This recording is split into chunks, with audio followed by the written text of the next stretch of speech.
decided to spend an entire day in Fantasyland, like Yes. the entire day, and not leave Fantasyland. And when Chantel first suggested the idea, I was like, I don't think we could. There was enough to do to spend an entire day in Fantasyland. But guess what? We spent the whole day in We Fantasyland. did. We did. Well, Fantasyland is not just right there behind the castle, those little attractions, the dark rides, Alice and Dumbo and all those.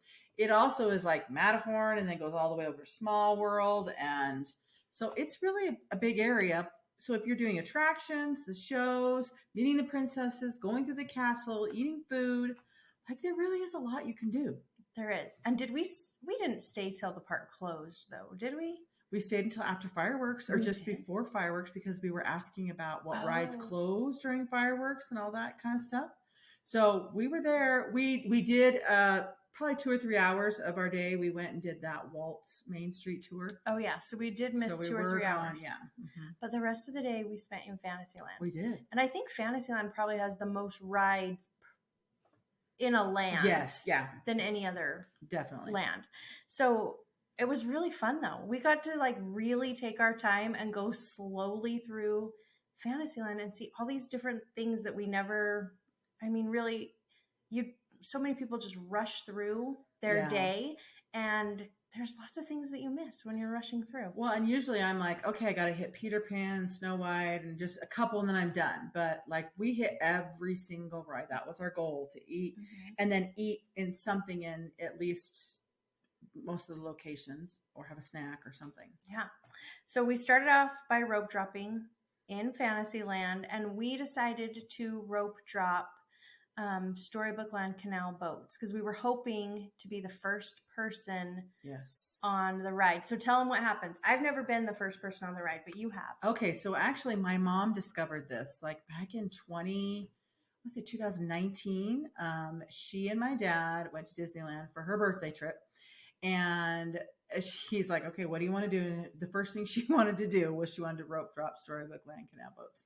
My dad was like, okay, sounds like fun. Anyway, so they were the very first ones in line. They got up there, and the cast member opened up this captain's logbook and was like, okay, you get to sign the book. And she's like, what? They're like, yeah, we do this every day. The very first person to get on a boat gets to sign their name and date it. So she came home and she told me, she's like, did you know? And I'm like, I had no idea. Oh. She was so proud of herself that she taught me something. So it was really cute. Anyway, so since then I have tried. And so we did it like in 2021 when the parks first opened again. I took her on a trip in the summertime and we did it. And I've done it one other time since then, but it's changed a little bit now that early entry is going on. So early entry, guests who stay at one of the Disneyland resorts, they get into the park 30 minutes earlier, and there's certain attractions. Now, Storybook Land Canal ride is not one of them, but they can be on Peter Pan and Snow White and all those rides right there, and then they can line up, and they could be the first person when the people over at Rope Drop are coming in. So it's a little trickier now to be the first one because sometimes early entry people have that advantage, but still go there if that's something you want to do, because it's really a fun little just like magical thing that they do at the parks that not many people know about it. Right? It's so cute.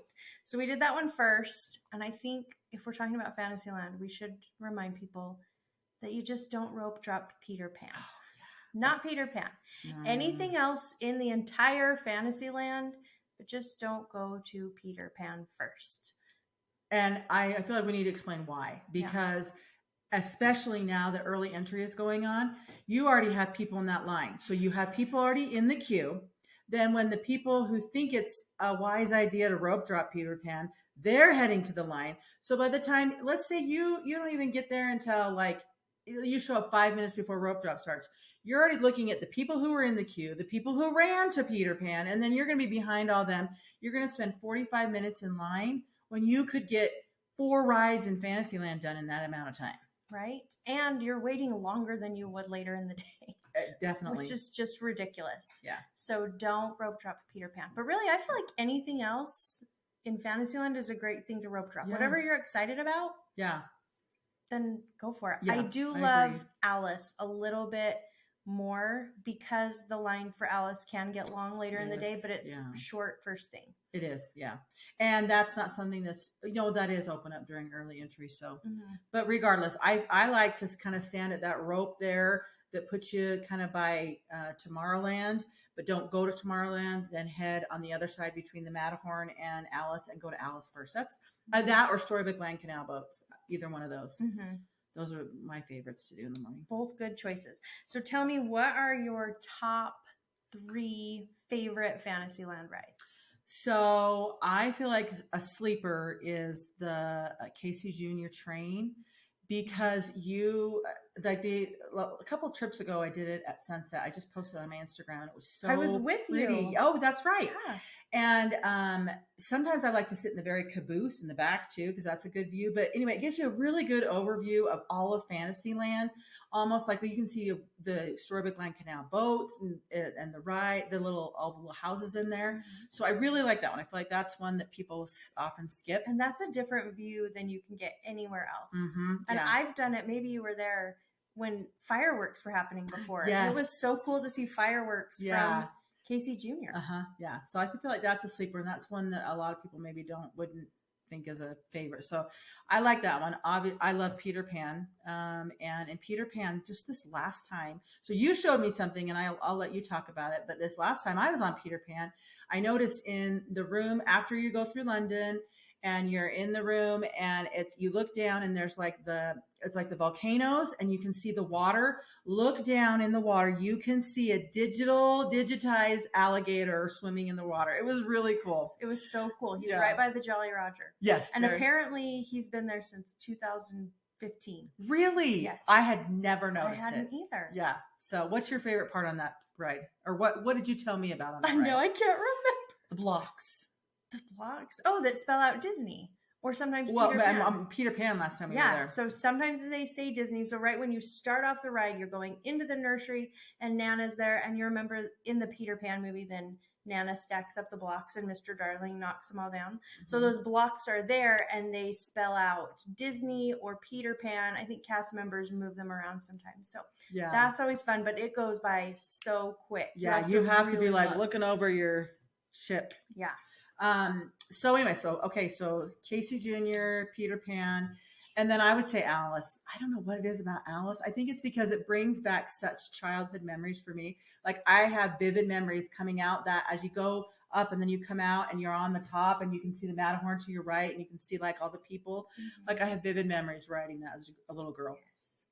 I love it too. I think Alice is probably mine, Peter Pan, and maybe Snow White. I really love the new version of Snow White's Enchanted Wish, especially the final scene where you come in and it's just all of the sparkles and the flowers, and I love that. Yeah, I do like the refurbishment of that, or reimagination. Yes. And a lot of people don't realize that Matterhorn is part of Fantasyland. It is part of Fantasyland, yeah. It is. So, but I don't love Matterhorn, so that's... I think I do until I'm on it. But I really think I don't ever need to ride on the left side. So the left side is by Tomorrowland. It is wild, like more wild than the Fantasyland side. And man, it's rough. Yeah, no, it's rough. I remember last time I rode it, I just kept thinking, are we almost done? This is just too much. It is pretty rough. I agree. Yeah. Okay, let's talk about our favorite places to eat in Fantasyland. Okay, so... I already know what you're going to say. Tell them your number one, the thing you think about all the time. Okay, but it's not necessarily... Are we talking about the frozen... Because oh, no, I forgot frozen about drink. That. Oh, okay. Are we talking about the churro gears? No. Oh, look, I have several. Okay. Okay, so first of all, the thing that I love to get is their frozen apple juice. Right there, the little cart by the Casey Jr. It's frozen apple juice, and it's just so good. I don't know why. Never would have even tried it unless you told me to, and it is good. It is good. It is good. Yeah. And then also over by Fantasy Faire, which is where you meet the princesses, they have a little cart. It's called Maurice's Treats, and they have these. They call them churro gears, but don't think churros. Think more like a donut because real fluffy. Oh my donut. gosh, they are so good. And then they also have a drink there that's the boysenberry freeze. Apple. Is it a boysenberry apple freeze? I can't remember. I don't remember either. But that freeze also really good. I love drinks. But I think, are you talking about the potato? Yes. Okay, yeah. So that really is my favorite. So, and it's kind of a sleeper because it used to be just open like on the weekends and when they did the shows. That, yeah. But now they have it open every day, but they close like by 7 p.m. I think. So when you're in Fantasyland, it's not like in the what people think of Fantasyland. And like you're going to Small World, and instead of going to get on the attraction, go to the left. There's the Fantasyland Theater, and right next to the Fantasyland Theater is Troubadour Tavern, and you can mobile order, and they have the loaded baked potato, which is I just love that. It's my favorite. The only problem with the area is there's like 4 tables like right there. So my suggestion is mobile order it, pick it up, and now that Toontown is open, you can and they have a lot more benches. So go into Toontown and they got places you can sit on the grass or you can sit on a bench and you can eat over there. So that would be my recommendation. Yep. And it's not like it's anything special. I mean, it tastes just like any baked potato, but sometimes you just need something different than like park food, and it really hits the spot somehow. And it's fairly reasonably priced. I think it's $9, but they're huge. Really big potato, and ask for extra butter. Yeah, always ask for extra butter wherever you go. Yeah. Just ask for extra butter. I love the Mickey pancakes over at Red Rose Tavern. They have a really yummy breakfast. I love their Mickey pancakes. That's probably my favorite thing in Fantasyland. I don't love the chimichanga that people talk about at Edelweiss Snack. Edelweiss. Oh, okay, yes. Yeah, that's right there in front of Matterhorn is Edelweiss Snacks. People love the chimichanga, but I don't. I want a turkey leg. Yeah, I don't want to know. They do have corn on the cob, I think, there too. And then they have some other frozen drinks. Another frozen drink that I like is also in Fantasyland, and it's right in front of that Edelweiss Snacks. And it's at like a little cart, and I don't think it's a pretzel cart, but it's a mango, like a frozen mango drink, and it's good too. That does sound good. So I think there's really only 2 quick service options, right? We've got Red Rose Tavern and Troubadour Tavern where you get the baked potatoes. But other than that, it's just kind of like carts, snacky type things. Pretzel cart, popcorn, churro, and then Maurice's Treats. And actually over at Maurice's Treats, there's another, it's like a bagel twist. Oh, yeah. And the marinara to dip it in. And a lot of people love that. Yeah. I don't think I've ever tried that. It's pretty good. It's not like, I'd rather have the churro gears, which are like the donut. Yes, those are so good. Yeah. Shoot, I thought of one more thing, but now I can't remember.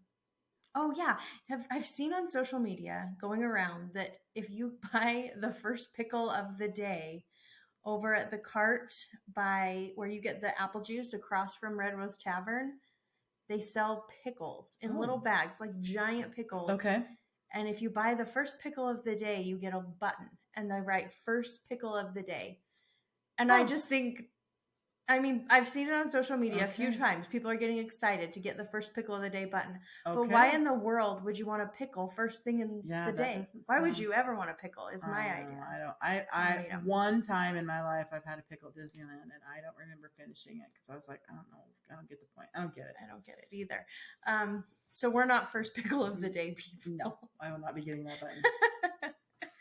Okay, let's talk about meeting the princesses at Disneyland. We're going to talk about our experience. So we went, even though we're grown adults and didn't have any kids with us, we wanted to go meet the princesses, and you can meet them over in Fantasy Faire. And it's really cool because they have 3 princesses there that you can meet. You don't know who it is until you get in there, but you get to meet them individually and have some one-on-one time with them, take pictures, videos. And I really like that they don't rush you through the experience, which is nice. But that also means that they don't rush anybody through the experience. So that means you're going to wait for a little while. But I always tell people, even though you're waiting, you're going to get a really great experience just like everyone else. So try not to be annoyed when you're waiting because they're not going to rush you, which I really appreciate. Yeah. So how long do you think we waited? I can't remember. So I remember the wait time said 60 minutes and we waited like 35 to 40 minutes. And it's all under in the shade. So that's what I was like, okay, it's really not that bad. And I felt like the time went pretty fast for getting to see three princesses. I thought it was worth the wait, especially if you have like a princess lover in your family. Now, I don't feel like you could have gotten there. I think at 10 is when it opened. Yeah. And people were lined up before 10. So I feel like people rope drop the princesses now, which is a good thing if that's what you're trying to do. But I mean, I didn't feel like it was that terrible of a wait. So, and they are doing signing of books again. So you can do that. I don't know. I thought it was a great experience. I thought so too. We got to meet Aurora, Elena of Avalon. Avalon. I think it's Avalon, isn't it? We don't know.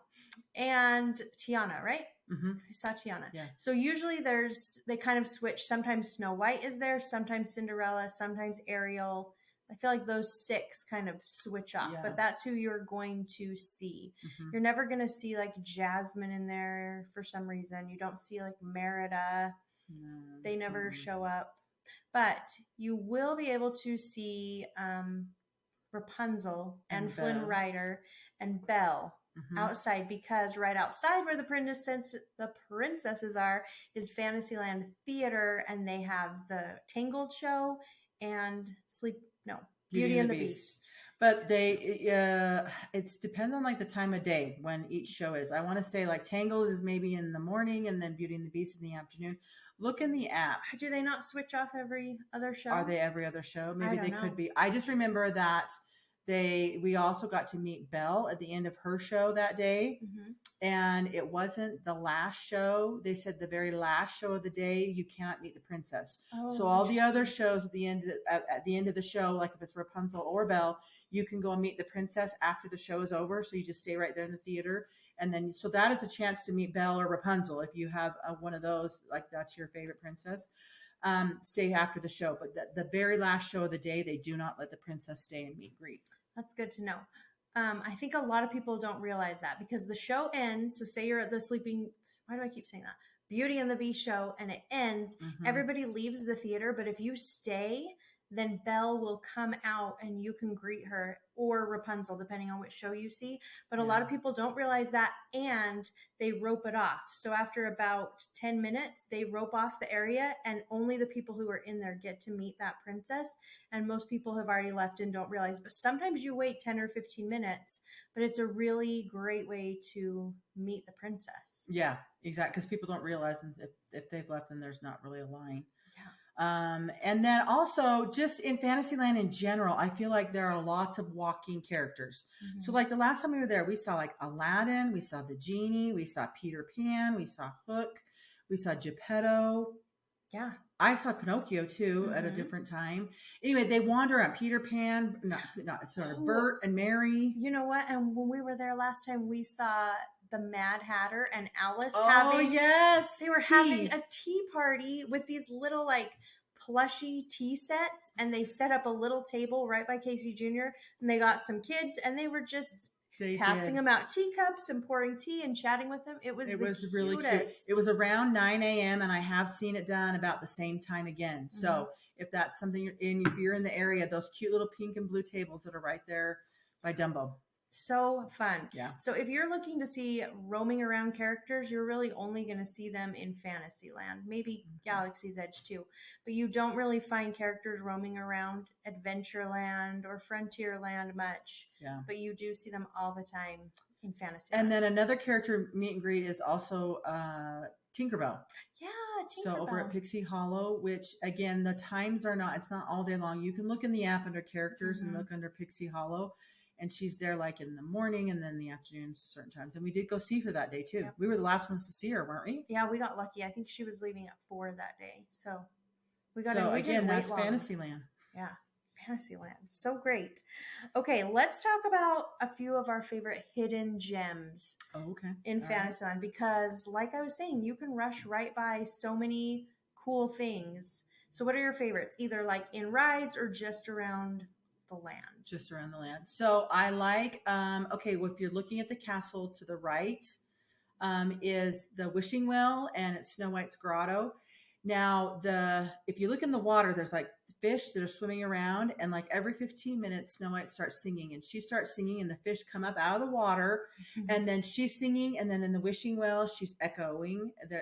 Her voice echoes, so it's back and forth, and it's really fun over there. It's really cute, and sometimes characters will be over there too. So a character will walk by. When we were there, wasn't it Peter Pan that came? And Wendy. And Wendy. We were getting that's our right. picture taken right by the Wishing Well. Yes. And they came and stood in a picture. They just jumped in. Yeah. So I like, and everybody talks about, or most people, if you hear about the Peter Pan and Wendy tree, so that's also over there. It's kind of, you go up like 2 or 3 steps, and there's like a tree, and they've got carved in there their initials. So that's over there as well. Cast members do not like you to peek at that. Yes. If they see you go up those stairs, they'll be like, "Excuse me, yeah, what are you doing?" Yeah. So I'm just looking at this tree. Another fun thing that they'll do, and a lot of people now know about it, but for a while it wasn't very well known, but you can ask a cast member at the Bippity Boppity Boutique if you can get a little pixie dust, and they'll like sprinkle some glitter in your hair. So that's so fun. Yeah. I love the castle walkthrough. I feel like a lot of people don't even know about it, but you can go inside Sleeping Beauty's castle, and it tells you the story of Sleeping Beauty, and there's interactive features in there, like you can pull the door and it kind of like bangs and shakes, and it's really cute. Yes. Definitely worth walking through there. And so you understand, so you're on the back side of the castle, and if you're looking at the back side of the castle, there's a door on the right, and you go up and you go upstairs, you go through the castle, and you come back down. Now, if you can't do stairs, like I don't love stairs much anymore because of my knees, but there is on the left side another door where you can go in, and it's like the accessible way to view. You can see exactly what people see when they walk through, and it's just like a little video of it. So I love it. Yeah. So cute. Another thing I want to talk about is on Alice in Wonderland, there is some cute little hidden details. When you first go into the ride, if you look right in front of you on the ground, you'll see the White Rabbit's footprints. Oh. It's like you're going down the rabbit hole, and so you have to be watching for it, and it only is a couple. So if you don't look down right when you get going, you don't see them. I love that. And then I love when you come out of Alice in Wonderland and you're going past the Matterhorn, you're still on the ride, but you're outside on the track. There is this big mushroom, and you can see the caterpillar's shoes on top of the mushroom. Oh, that's cute. So, are you talking about the building that used to be a ticket booth years ago? Okay. Yes. Okay. It's on top of that one. I'll have to look for I love that. Very cute. And I love trying to pull the sword out of the stone. I've never been able to make it happen. No. But I love trying. Yep. And I love trying to smell the lavender flowers on Snow White. That is a hard one. It is. Yes. Yeah. Yes. I don't smell it every time either. Every once in a while you do. It's at the very, very end, like right as you're about to exit the ride. Sometimes there's this puff of lavender fragrance, and it's my favorite. And every time I feel like I'm hyperventilating because I go into the room and I'm like like deep breaths trying to catch a snatch of it, and I almost, sometimes you do, sometimes you don't, but I love that they've added some scents to that ride. Yeah.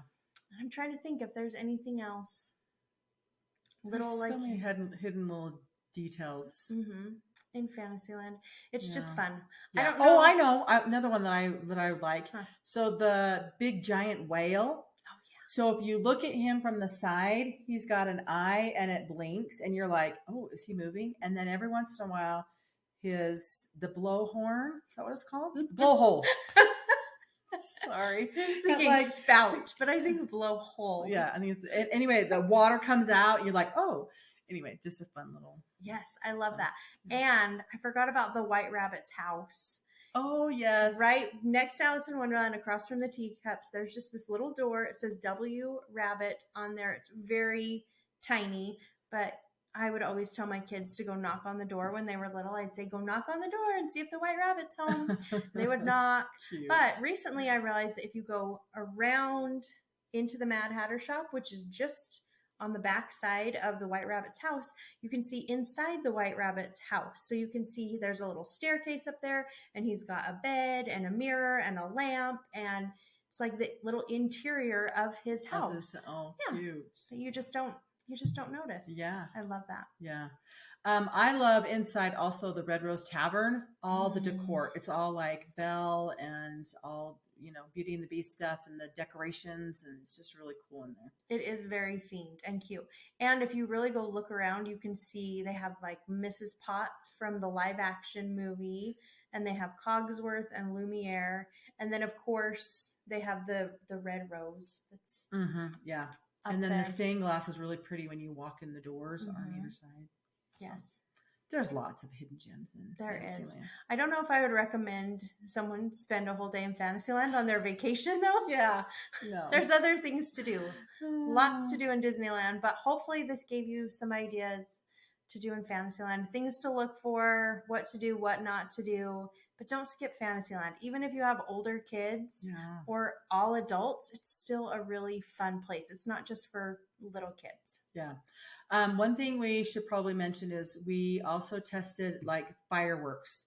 So just so you know, Fantasyland closes all of their attractions.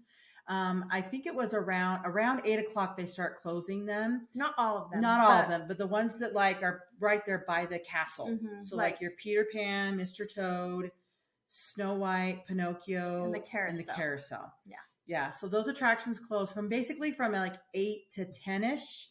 And then once the fireworks, even if there's not fireworks, there's a show, the projection show. Once the show is over, then they have to get like approval from the fire marshal to open up the land again, and then they open it up. That is a great time also to try and catch Peter Pan and get on Peter Pan, because they kind of have a rope right there by the King Arthur's carousel, and you can't go through and you can't come through the castle. And as soon as they let that rope down, then you can go get on Peter Pan, and you'd have a short wait. Yeah, that's a good time to do it too, for sure. Yeah. Yep. Anything else? Did we forget anything? Let's talk. Not the Royal Theater. So we talked about the Royal Theater, but I was thinking as we were talking about characters, we forgot to mention that that little walkway between like the Matterhorn and It's a Small World. On the right-hand side, there are character meet and greets, and that's like usually your Fab Five, like Mickey and Minnie and Pluto and they kind of rotate. And they didn't used to have those there, but I'm glad they do now. Yeah, it's just another option. Yeah, another place to see the characters. Yeah, so fun. So yeah. We just got to go back, and now we got to deep dive all the other lands. I know. We need to do that. There was so much to do in Fantasyland. I don't know that we maybe we could combine like, Frontierland and Adventureland. Yeah. Yeah, we'd have to. So Tomorrowland, we would have nothing to do. We could kill just a couple hours. Tomorrowland needs a refresh. Yes, I agree. It's been fun. Thanks for being here. All right. See ya. Bye.